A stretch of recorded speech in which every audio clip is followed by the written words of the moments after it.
नवादा जिले के नरहट प्रखंड अंतर्गत छोटा शेखपुरा पंचायत से मुखिया प्रत्याशी चांदनी प्रवीण ने चलाया जनसंपर्क। क्षेत्र में विकास के नाम पर मांग रही हैं वोट।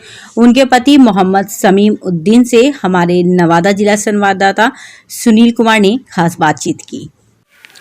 त्रिस्तरीय पंचायत चुनाव का दौर चल रहा है और सभी प्रत्याशी अपने अपने जीत सुनिश्चित करने के लिए अपने अपने पंचायत क्षेत्र में दौरा कर मतदाताओं से मिल रहे हैं। ऐसे में हम इस वक्त नवादा जिला के शेखपुरा पंचायत में हैं और शेखपुरा पंचायत के मुखिया प्रत्याशी हैं चांदनी प्रवीण जी। उनके प्रतिनिधि हमारे साथ हैं मोहम्मद समीम उद्दीन जी। आइए हम जानते हैं कि समीम उद्दीन जी अपने प्रत्याशी के पक्ष में मतदान के लिए लोगों को प्रेरित कर रहे हैं। क्या एजेंडा रखे हैं चुनाव प्रचार के लिए, क्या क्या विकास कार्य करेंगे, बताइए। जी, हमारे समाज में अराजकता स्थापित है। लोग स्वतंत्र नहीं हैं, जबकि हम लोकतंत्र देश में जीते हैं। शांति, सुरक्षा और विकास ही हमारा पैटर्न है। ना यहाँ के लोग 20 वर्षों में शांत रहे, ना यहाँ के लोग 20 वर्षों में सुरक्षित रहे, और ना यहाँ के लोग 20 वर्षों के अंदर बहुत अच्छा विकास देख पाए। शांति का तो यहाँ इस तरह मामला है कि आए दिन कुछ न कुछ घटना होता रहता है। अभी अभी एक घटना घटा ज़मीन को लेकर। बाहर से कई लोग गुंडागर्दी कर रहे थे। मैं ऐसे घटनों का निंदा करता हूँ जो अति निंदनीय है। सामाजिक अराजकता यहाँ इस कदर है कि एक ऐसी ताकत समाज में स्थापित है जिसके विरुद्ध कोई आम जनता बोलने को तैयार नहीं है। मैं चाहता हूँ कि लोकतंत्र देश में लोग खुलकर जिए, खुलकर बोले, अपनी बात, अपने पक्ष को किसी की डर भय में ना आकर पूरी आज़ादी के साथ जो हमें संविधान ने मूल अधिकार दिया है उसके अनुकूल लोग यहाँ बोल पाए। मैं ऐसी ताकत के विरुद्ध लड़ रहा हूँ। हमारे एजेंडा में वक्फ संपत्ति है, सार्वजनिक संपत्ति है जिस पर कुछ ही लोगों का कब्जा है। सामाजिक न्याय की बात करने वाले सामाजिक न्याय की परिभाषा को ही लज्जित कर दिए। वो इसलिए कि 1998 में वक्फ संपत्ति की एक कमेटी बनी थी। वक्फ संपत्ति भी जिस प्रकार के हमारे भारतीय संविधान पार्लियामेंट में बनाया गया है, पार्लियामेंट्री है कानून, इसी तरह से वक्फ भी पार्लियामेंट्री कानून है। लेकिन इस कानून का जो है धज्जिया उड़ाया जा रहा है शेखपुरा के वक्फ संपत्ति पर। उसके वक्फ संपत्ति में इस तरह का कंडीशन है कि वक्फ संचालन के लिए 2 कंडीशन बनाया गया है, एक मुतवल्ली और दूसरा प्रबंधन समिति।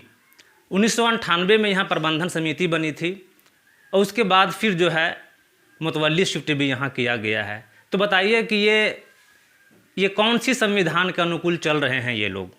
मैं ऐसे लोगों का विरोध करता हूँ। ऐसे लोगों को मैं कहना चाहता हूँ कि जो सामाजिक रूप से यहाँ के जो लोग, जो बहुसंख्यक समाज हैं, उनको ये हिस्सा मिलना चाहिए। मैं उसी हिस्से की बात कर रहा हूँ। हर सभी क्षेत्रों में 20 साल हो या किसी के राजनीतिक करियर 40 साल का हो, क्यों शेखपुरा के अंदर, हमारे पंचायत के अंदर स्वास्थ्य केंद्र नहीं आया?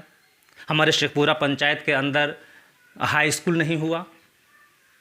50 साल पहले यहाँ प्राइमरी स्कूल हुआ करता था, उसको मिडिल स्कूल तक का सफ़र तय करने में 50 साल लग जाते हैं। हमारे यहाँ बड़े बड़े नेता कहलाने वाले, तथाकथित मुखिया कहलाने वाले बड़े बड़े नेताओं से संपर्क है उनका। फिर क्यों अपने समाज के लोगों को उसकी शिक्षा के उत्थान के लिए, उसकी तरक्की के लिए आपकी ये प्रयास नहीं हुई?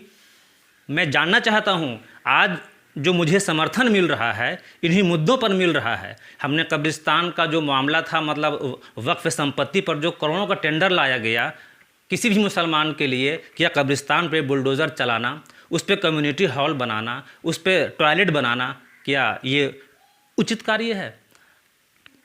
कब्रिस्तान और शमशान घाट, इसका नेचर है कि या तो मुर्दे को हम दफन करेंगे या हम मुर्दे को जलाएंगे। आप इस कब्रिस्तान पर क्या सौंदर्यीकरण करना चाहते थे? हमने कहा ये गलत है, वो चाहे हिंदू का धार्मिक स्थान हो या मुसलमानों का धार्मिक स्थान हो, इससे सभी समुदाय के लोगों का आस्था जुड़ा है।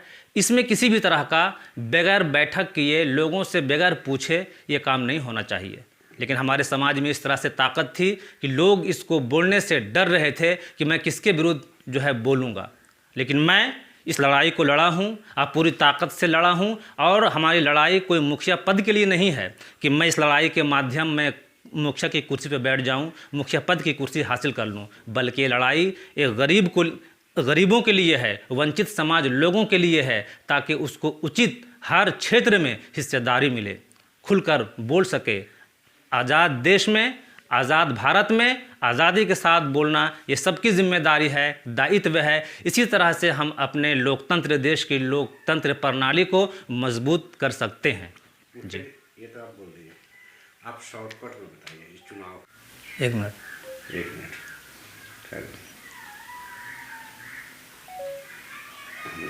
हाँ बताइए, किस मुद्दे को लेकर आप चुनाव में आए हैं?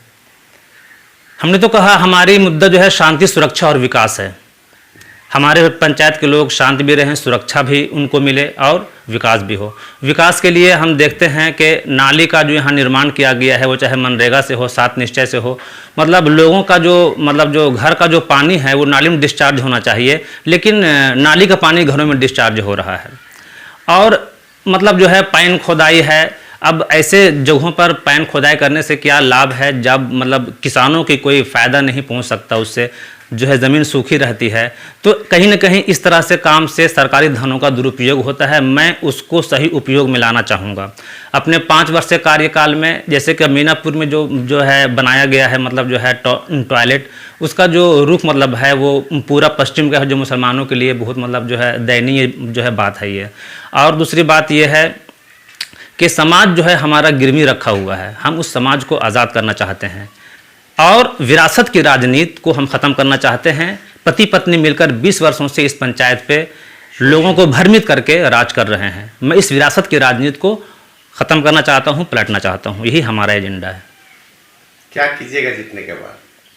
जीतने के बाद हमने कहा ना कि हमने शांति, सुरक्षा और विकास हमारा पैटर्न है, हम उस पर काम करेंगे।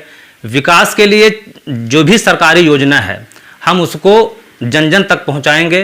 वो चाहे शिक्षा का मामला हो, नाली का मामला हो, मनरेगा का मामला हो, चाहे किसी भी क्षेत्र में हो, हम उसको सरकारी योजना को सही ढंग से जन जन तक पहुंचाने का काम करेंगे।